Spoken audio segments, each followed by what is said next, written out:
শেখ হাসিনার বিরুদ্ধে রায়ের প্রতিক্রিয়া জানিয়েছে জাতিসংঘের মানবাধিকার বিষয়ক হাই কমিশন। হাই কমিশনারের মুখপাত্র রাভিনা সামদাসানি বলেছেন, গত বছরের বিক্ষোভ দমনকালে সংঘটিত মানবতা বিরোধী অপরাধের দায়ে সাবেক প্রধানমন্ত্রী শেখ হাসিনা ও সাবেক স্বরাষ্ট্রমন্ত্রীর বিরুদ্ধে আন্তর্জাতিক অপরাধ ট্রাইব্যুনালের রায় একটি গুরুত্বপূর্ণ মুহূর্ত।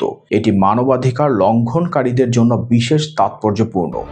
শেখ হাসিনার বিরুদ্ধে রায়ের প্রতিক্রিয়া জানিয়েছে জাতিসংঘের মানবাধিকার বিষয়ক হাই কমিশন। হাই কমিশনারের মুখপাত্র রবিনা সামদাসানি বলেছেন, গত বছরের বিক্ষোভ দমনকালে সংঘটিত মানবতা বিরোধী অপরাধের দায়ে সাবেক প্রধানমন্ত্রী শেখ হাসিনা ও সাবেক স্বরাষ্ট্রমন্ত্রীর বিরুদ্ধে আন্তর্জাতিক অপরাধ ট্রাইব্যুনালের রায় একটি গুরুত্বপূর্ণ মুহূর্ত। এটি মানবাধিকার লঙ্ঘনকারীদের জন্য বিশেষ তাৎপর্যপূর্ণ। সোমবার জেনেভা থেকে দেওয়া এক বিবৃতিতে জাতিসংঘের মানবাধিকার বিষয়ক হাই কমিশন এই প্রতিক্রিয়া জানায়। রবিনা সামদাসানি বলেন, জাতিসংঘ মৃত্যুদণ্ডের প্রয়োগকে দুঃখজনক হিসেবে মনে করে এবং সব পরিস্থিতিতে এটি সমর্থনযোগ্য নয়। তিনি বলেন, ফেব্রুয়ারি 2025-এ প্রকাশিত জাতিসংঘের অনুসন্ধান প্রতিবেদনের পর থেকেই আমরা আহ্বান জানিয়ে আসছি যে নেতৃত্ব ও দায়িত্বে থাকা ব্যক্তিসহ সব অপরাধীকে আন্তর্জাতিক মানদণ্ড অনুযায়ী আইনের আওতায় আনা হোক।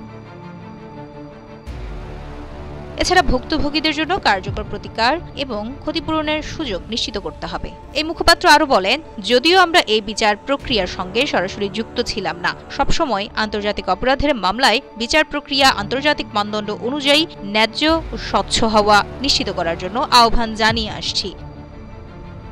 অন্যদিকে জাতিসংঘের মানবাধিকার বিষয়ক হাই কমিশনার ফলকার তুর্ক আশা প্রকাশ করেছেন, বাংলাদেশ সত্য বক্তব্য, ক্ষতিপূরণ এবং ন্যায় বিচারের মাধ্যমে জাতীয় পুনর্মিলনের পথে এগোবে। এর সঙ্গে অর্থবহ ও রূপান্তরমূলক নিরাপত্তা খাত সংস্কারও গুরুত্বপূর্ণ, যাতে অতীতের লঙ্ঘন ও শোষণ পুনরায় না ঘটে। জাতিসংঘ অফিস এই প্রচেষ্টায় বাংলাদেশ সরকার ও জনগণকে সমর্থন দিতে প্রস্তুত।